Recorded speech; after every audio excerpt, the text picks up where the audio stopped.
Hello, everybody, and welcome to Church at Home with Rachel for Thursday, the 14th of September. First of all, this is Holy Feast of the Holy Cross, and today we will be celebrating the ordination, so a diaconate of Jordan, who is a young seminarian in the Diocese of Edmonton, and we will be celebrating the ordination of the priesthood of Lisa, who serves as the chaplain at Grey Nuns Hospital in Edmonton and becoming a priest this evening. So shout out to them, and our prayers are with them. I'd also like to say a shout out to my parents who are celebrating their 55th wedding anniversary today.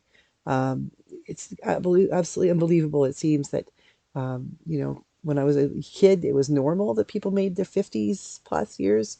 And anymore, it seems to be an extraordinary thing. So, to two extraordinary people, Mom and Dad, Ken and Ruth Walker, congratulations on 55 years of marriage.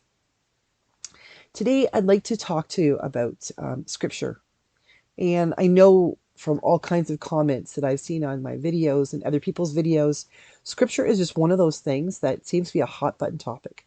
If you're coming from a background where scripture is fundamental and is the absolute bedrock of your faith, which it is for me, but when I say that, I mean like the infallibility of scripture is the bedrock of your faith, then you're coming from a place where people are really, really wed to what they believe. When they pick up a Bible, they hang on to it, they read it.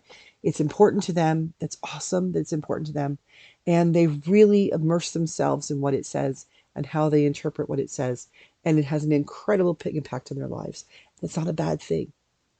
Then there are people who pick up scripture and say, yeah, whatever. It's like an interesting book.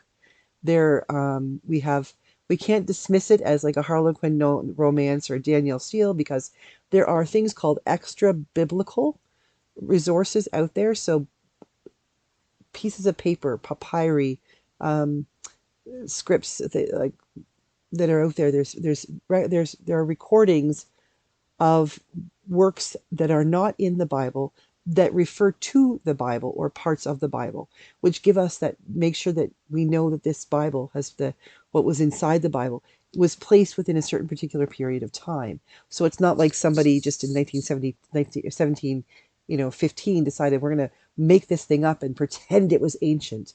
We actually have other pieces of paper, other documentation from completely non-religious bodies, especially and other religious bodies, that actually refer to and quote biblical tradition. So we have that outside proof that this has indeed existed in one way, shape, or form for a very long time.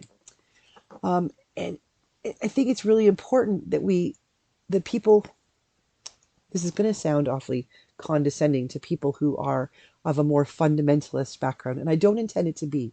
But I think there's something really important about allowing ourselves to engage with the scripture rather than having the scripture be this like, I'm going to beat you over the head with it because until you understand what it means. There is nothing in here. There is nothing in this Bible, um, regardless of what, this version is the New Revised Standard Version, but that doesn't matter. There's nothing in the Bible that should be used as a weapon. It can be used as a textbook, as a moral guide. It can be used to share poetry, or even for somebody who studies literature to be able to go back and look at the form of letter writing. Paul's letters were letters to the apostles, letters to the Ephesians, the Romans, the Corinthians. He wrote letters. It gives us an idea of what was letter writing like back in the first years of the Common Era. The Bible should never be used, in my opinion, the Bible should never be used as something that is crammed down someone's throat, like some kind of a medicine, that you have to take to save your life. But rather, it should be something that people choose to immerse themselves in, to question, to wonder, to read, to marvel over, to get angry with, to be frustrated by, that it will enhance their lives. A while back, I have these post-it notes all over the place. You can see them on the wall. Those are my to-do notes for the week. But I have these, and when I moved my office, I found whole piles of these ideas of things to talk about at church at home. And in this one, somewhere along the line, I had written down wrestling with scripture. We don't have to sum it up. It's okay to struggle. For some people, and in sometimes as a priest, there have been times when I have tried to sort of sum up what Scripture says, parts of it. Talking to little kids about creation and Adam and Eve. I don't go through every single thing. There's two different creation stories. Genesis 1, 1 to 2, 3, and then 2, 4 to the end of chapter 3. And they're very different. And if you are someone who takes the Bible literally, then quite literally right off the bat, you have a problem. Because they're two different stories that talk about how the world was created, how humankind was created, and they don't jive. Like, they don't do this. They're quite very much like this. So when I talk to kids about creation, about Adam and Eve, I don't give them every word. It's a long story. I talk to them about God loving us and how God wanted to be in relationship with us and allowed us the privilege as human beings of having stewardship, not power over, but stewardship for creation, animals, our earth, all of those things. We sum it up. And sometimes that's good. But when we try to sum up the message of the Bible, we have to be careful that in doing so, we don't eliminate or leave out those pieces of Scripture, those ideas that don't fit into a neat ball. I remember, as an example, as a kid, somebody in my life, I can't remember who it was, but somebody in my life knitting. And they went out and they bought all of this yarn, all these different, like it's yarn and different balls and stuff. And then I thought, okay, they're going to sit down and knit. But they didn't. They sat down and they pulled all of that yarn together and they made it into a ball instead of those like oblong things they have. They made it into a ball because it was easier for them than having to yank it all the time. They could lay it on the floor and just pull. It made it easy. But I noticed that as life happened, the ball got messier and ends would stick out, and they still had knots, and they still had to go back and fix them.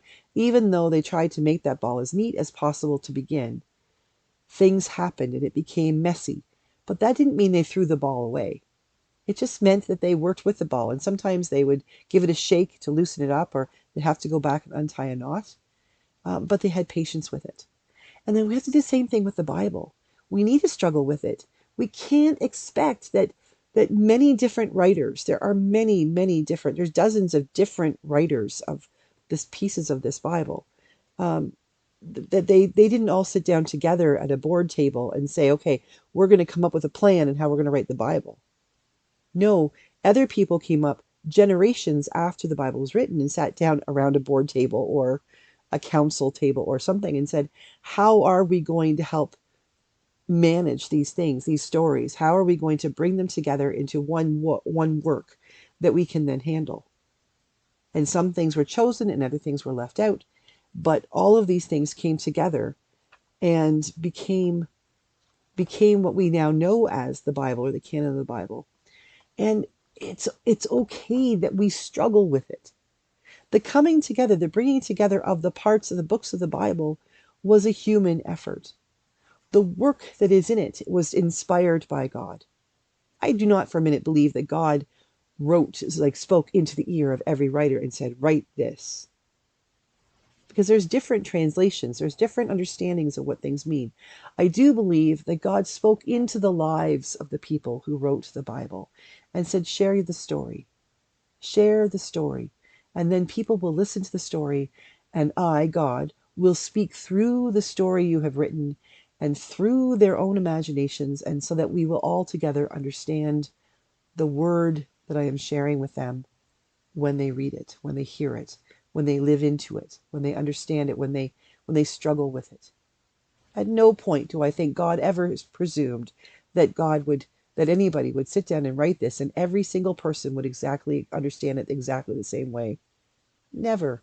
God created too much variety in life and too many opinions and too many opinionated people for anyone to believe that every single person could open up this book and read it and come away with exactly the same understanding. We don't. We come away from it with the understanding that God has planted on our hearts, or that we're willing to struggle with and say, I don't get it, God, help me. It is okay to struggle. with Scripture. As a matter of fact, I think it's more okay to struggle with it than it's okay to not struggle with it. That's just my humble opinion. What do you think? Have a great day. God bless, and I will see you again tomorrow for Feel Good Friday.